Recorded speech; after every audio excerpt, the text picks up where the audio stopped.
You've seen him make driftwood into a guitar. You've seen him make an ironing board into a guitar. You've even seen him make his own house into a guitar. So what's next? A dining table? Done that. A tree? Hold your horses. What about that? Not that silly. Under that. Look a little further. That's right. A chair. Today's episode is about transformation. I'm going to transform a squeaky old chair into a squeaky new guitar. And I'm going to transform myself from a chip-eating sloth to a kale-eating sloth. So let's get down to business. If you've been watching my channel for a while, you may be familiar with an issue I've had with creaky chairs. And it would be weird if you noticed, but I also gained some weight. Not that there's anything wrong with that.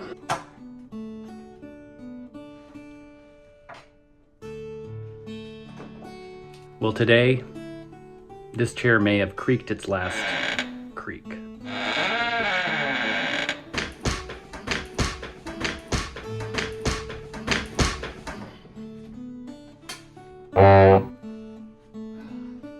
It also attempted to impale me. Is it fixable? Of course, anything's fixable. But it'd be a whole heck of a lot more interesting to make a guitar out of it. Not only am I going to make a guitar out of that chair, I'm going to lose some weight.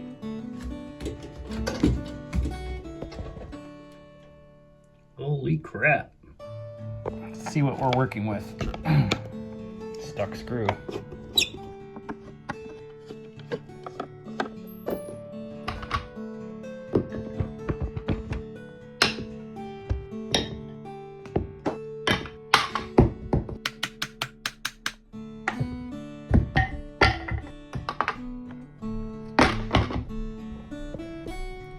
She's seen some before, folks.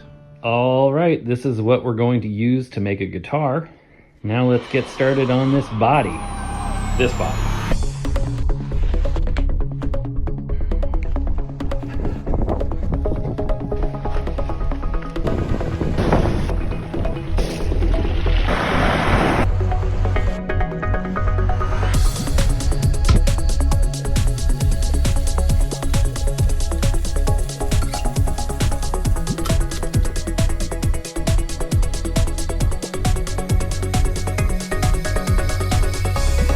One run and one kale salad, and now I'm in perfect health. Isn't it great that we're all better people? Okay, so let's look at this. I'm not sure. This might come in handy, but for the initial design, I know I want this piece to be part of the body, and I may keep it in the shape of a chair. See what I'm talking about here? Like, it could remain in a chair shape. Or should I do a complete transformation?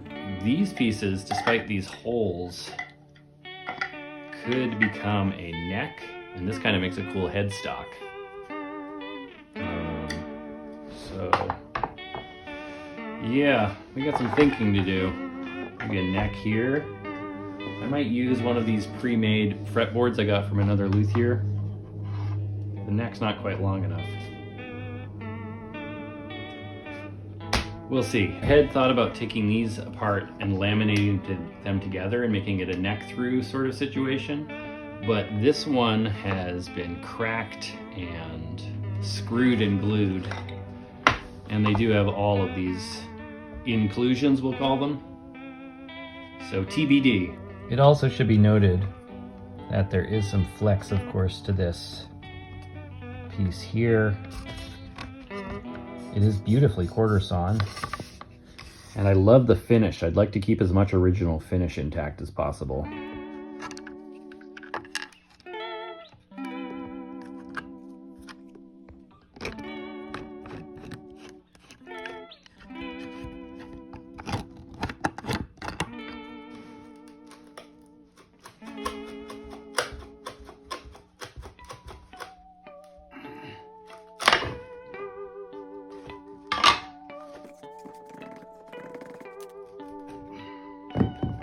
Since really just one of these legs is sound, not filled with cracks and screws, I'm thinking it can be the basis for the structure of the guitar, the neck and the body main structure. There's way too much break angle. The body would be crazy, so maybe it becomes partially acoustic. This will be the body. And yeah, we'll see where we go from there.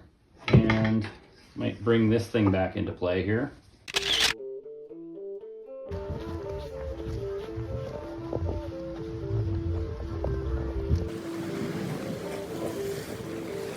Yesterday was day 2 and I cheated in every single way. I had gluten, beer and cocktails, and I had deep fried foods. These are all 3 things that I'm going to avoid, but one day in and I had them all. But today it's back to salad.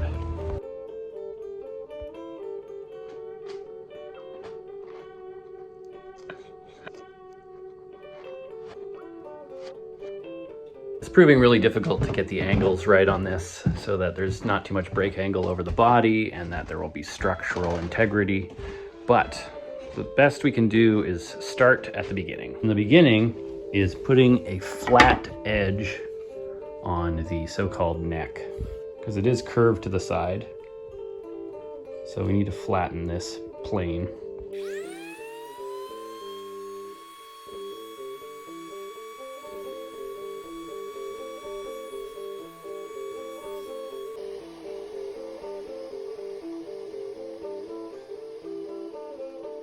So here's this, and you put the fretboard on, and then you have to make up all the difference in width with a lamination or something, or do something like Wandre with a narrow back.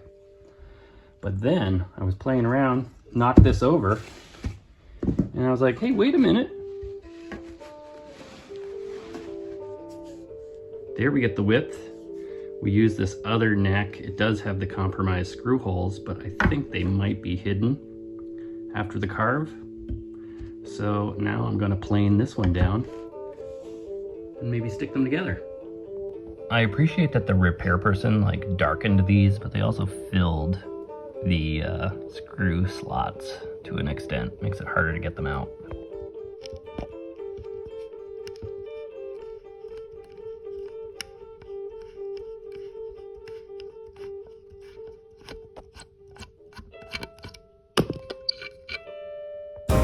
Rabbits and screws are the best motherfucking screws.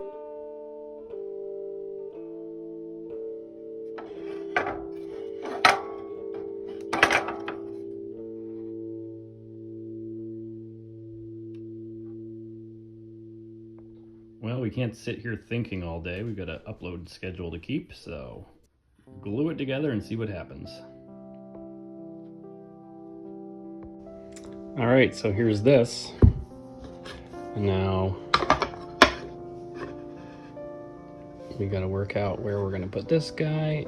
It'll probably have to get inlaid into the body so it gets low enough to get clearance after the fretboard. So it'll have to be level with this at a minimum. But that's not looking good at all for our neck carve. So I would very much like for these to match up. So that determines the location of that piece. But the neck carve means that I need to start it past here. So this is where I want my 14th or 15th fret, and I'll curve the body around there and avoid these. And then I guess I'm going to glue something on the back to hide them.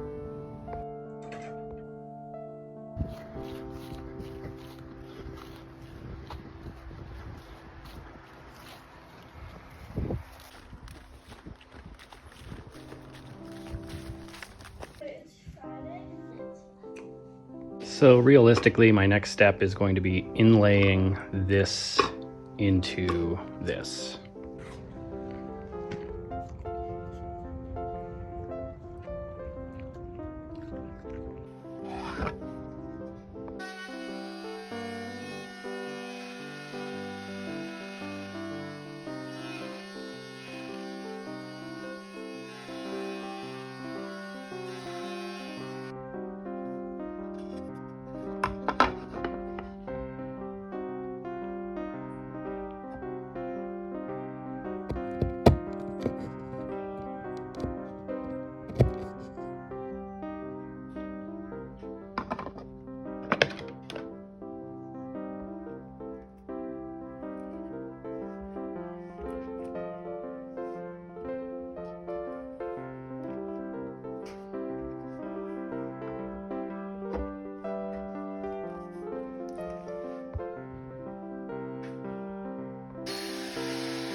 Well, the first time didn't take because I didn't clean the finish off of this piece. And if you know anything about shellac or oil finishes, they are not conducive to gluing.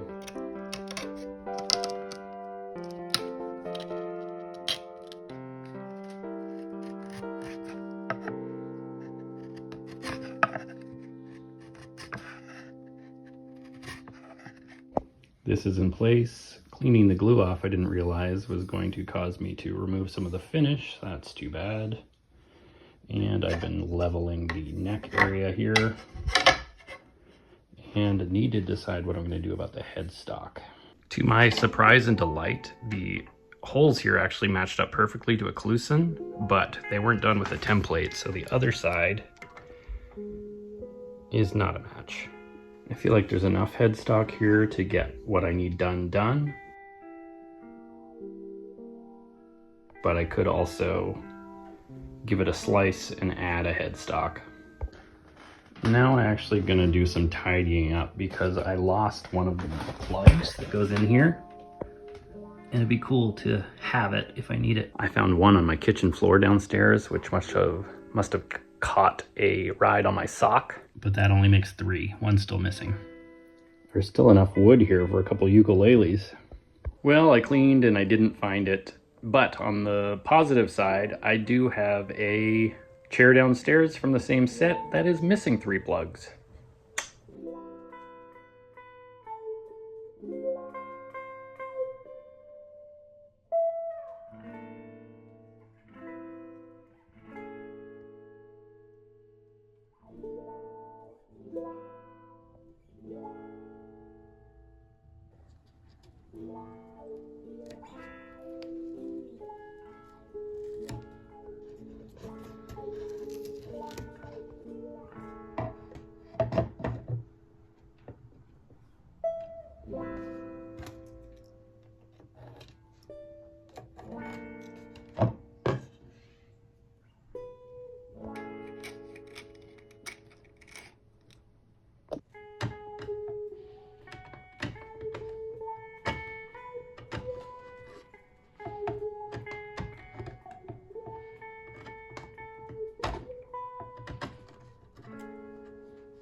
All right, let's trim this neck. I'm gonna go from the 13th fret to the headstock. I'm gonna start with a bandsaw and then come back with a router.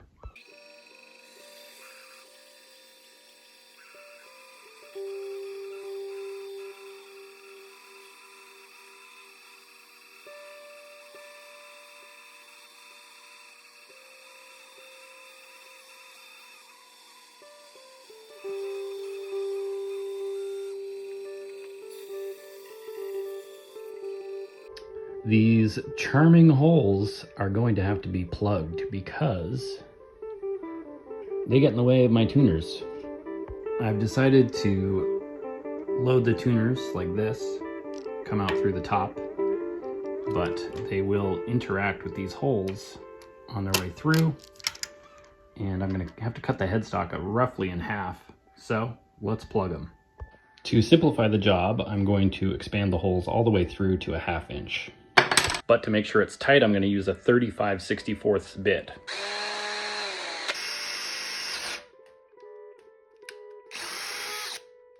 Dear God.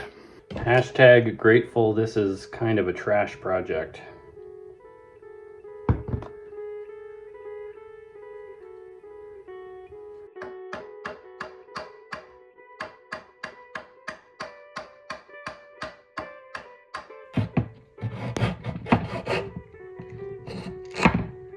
We have another issue. This piece, which is to hold the tailpiece, is held in with only glue. And glue is good, sort of, but it's gonna be such a lateral pressure. I don't know. I don't know if it's gonna have force this way, but I feel like we need to reinforce this piece. New philosophy, screw it. I'm gonna string it up and then decide when it breaks that it needs reinforcement, not beforehand.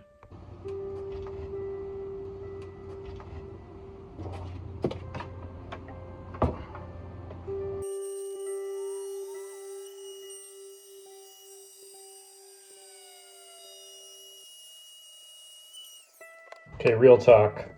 Eating a bunch of more food. I only cheated one other time. I ate a handful of barbecue chips. My runs are getting shorter, but keeping on going. Okay, so she's thick. So we're gonna thin this out, determine the shape of our heel and the shape of our volute. And then I'm gonna thin the majority of this with just a straight bit, and then maybe I'll come through with a round bit here.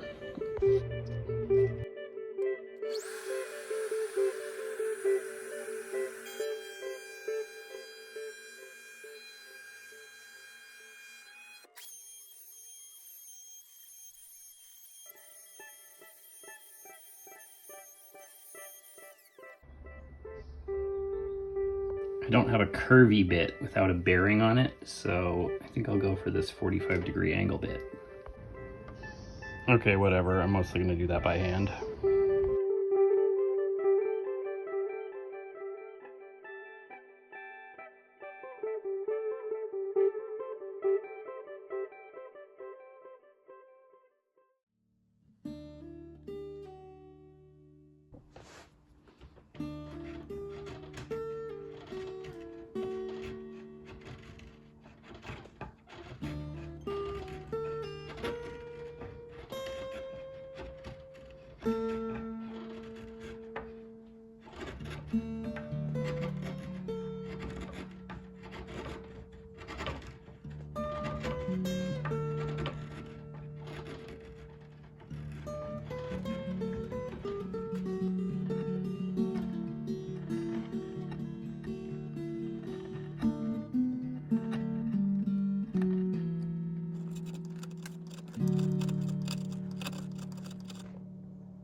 Somehow I didn't think about how weak this was going to be, so perhaps we will be veneering that.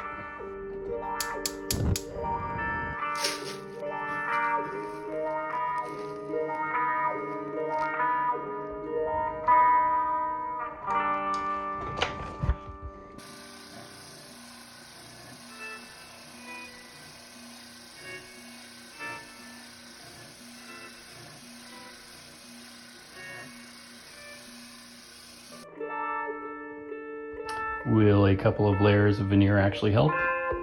Let's find out.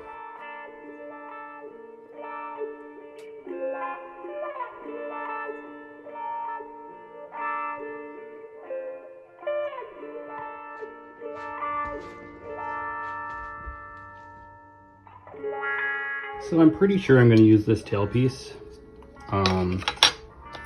And I have this frameless pickup that has a similar finish aesthetic, but the spacing isn't quite wide enough, so I think I'm gonna go for this speed bump. It's got 6.4K of resistance and a giant Alnico magnet. They're pretty good. Ooh, I think I have the parts.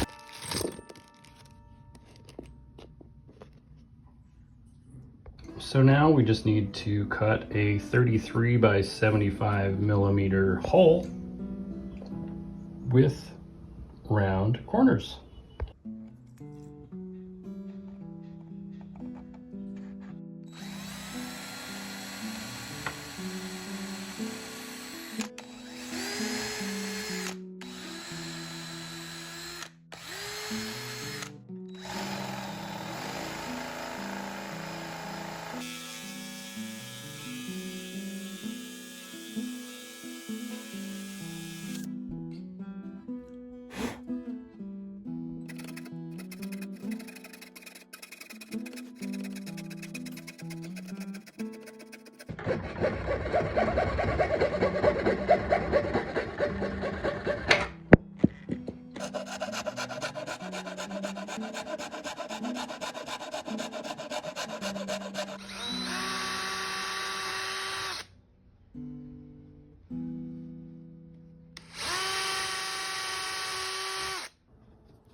Oh, okay.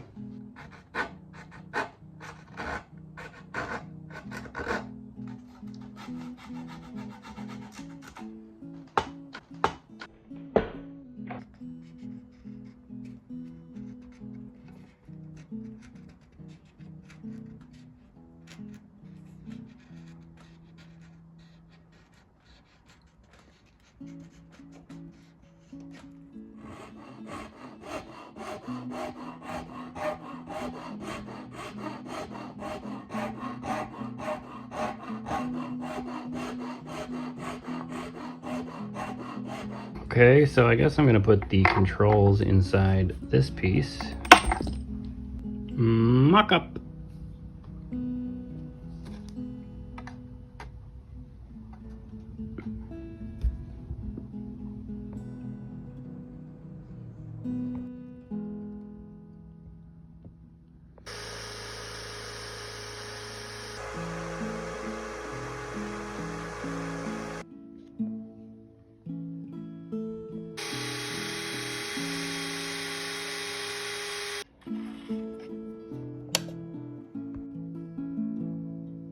Well, I am behind schedule, so I'm doing some late night neck carving here.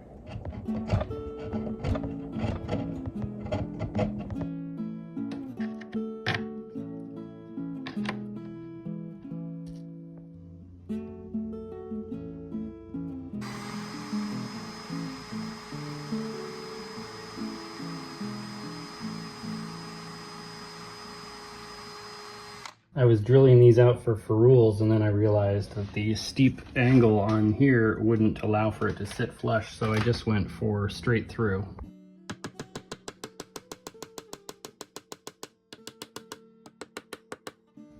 Oh well. Never really thought about tuners as being structural elements, but it really is kind of like a reinforcement plate screwed into the back of the tuner, so perhaps that'll help with my headstock integrity. This guitar headstock actually randomly coincides with a guitar I just got in as well. This Kramer DMZ 1000.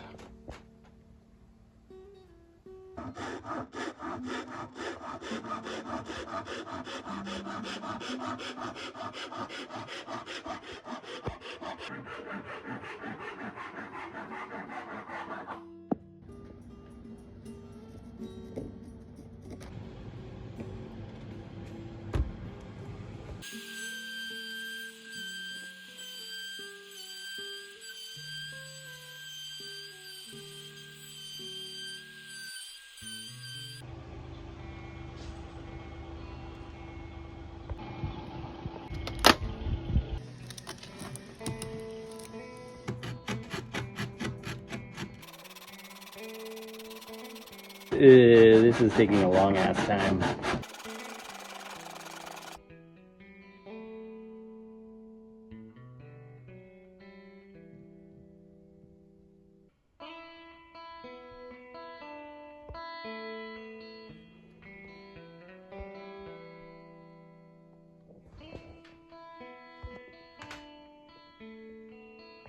The neck is close too, but I'm not feeling inspired to keep working. We'll see. Maybe I'll get to it. Nah, screw it. Let's get to work.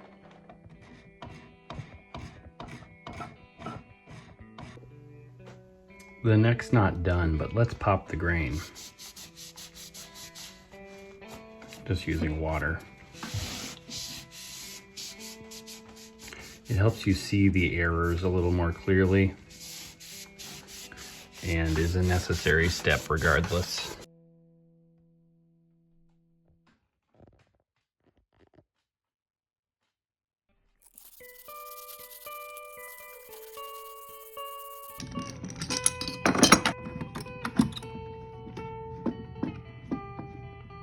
This piece also gives me somewhere to put the third screw and perhaps a strap pin.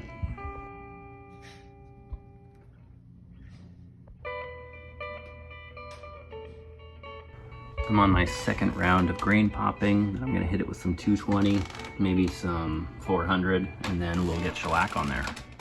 I do have a little bit of tear out here from when I was carving, and I'm just gonna leave it because this is a joke. I might be doing the 0 fret. You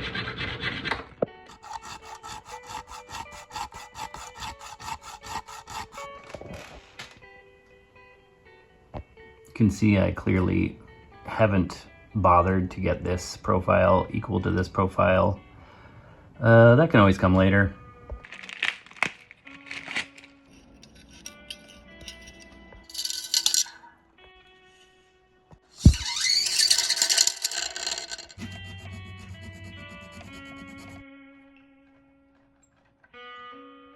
Assuming it's the same or a similar profile to the rest of the chair, I cut off a slice of this headrest or whatever, the backrest or whatever it is. Here it is. It's a convex shape, and now I just need to intonate it and lower the overall height for the bridge. Okay, epic fail. It's a different profile, but we'll work with this.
Levon, you didn't forget a ground wire again, did you? Okay, I'm not gonna lie, I fell off the wagon a little bit in regards to the fitness goals. I did lose about 8 pounds, but I haven't run in 3 days now and went out to eat a couple times and ate, you know, stuff that's not that great for me. I'll try to get back on track though. In the meantime, the guitar is done and surprisingly treble heavy. All right, obviously there were some details I fudged. This nut is pretty crazy. The bridge is looking pretty hideous, probably needs some more shellac. And I need to add a ground wire and smooth out a couple of angles, like here by the tailpiece, that kind of is uncomfortable. But I turned a chair into a guitar. It weighs just a little bit over 4 pounds. And since our friend is oak, we're gonna take it over by some oak trees to shoot our B-roll.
Well, thanks so much for following along as I made this chair into a guitar. I hope you enjoyed, and please subscribe to see WTF I make into a guitar next. Bye. And real quick, I want to thank everyone who supports the channel, liking, subscribing, and to my YouTube members and Patreon patrons. Today I'm going to thank my master luthiers on YouTube membership. We've got Gen X Josh, Timothy, Scott Sterling, Moth, Ready Freddy, Regina Poppin, and Dinah Cop. Thank you guys for your support.